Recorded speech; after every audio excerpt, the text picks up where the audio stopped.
From March 15th to 17th, Russia is witnessing the presidential elections unfold across the nation. Starting in the far eastern regions, polling stations have opened their doors, with notable figures like Kamchatka Governor Vladimir Solodov casting their votes.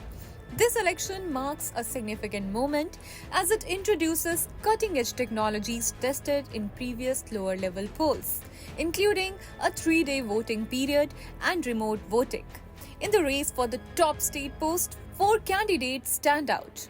Incumbent President Vladimir Putin, Vladislav Davankov from the New People's Party, Leonid Slutsky from the LDPR party, and Nikolay Kharitonov representing the Communist Party of Russia.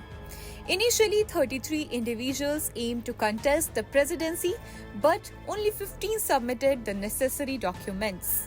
Eventually, only 4 candidates made it to the final roster.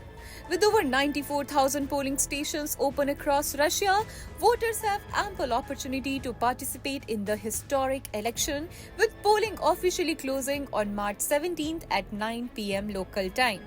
Additionally, 295 polling stations will operate in 144 foreign nations and at the Baikonur Space Center. Online voting available in 29 regions, including Moscow, offers another avenue for participation. With over 4.7 million people applying to cast their ballots electronically. If re-elected, Putin will serve his 5th term as the Russian president, extending his tenure under constitutional amendments. This potential outcome could see him in office until 2030, marking a significant continuation of his leadership.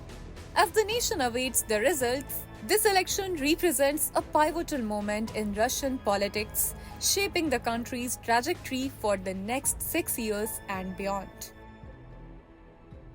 Subscribe to One India channel and never miss an update.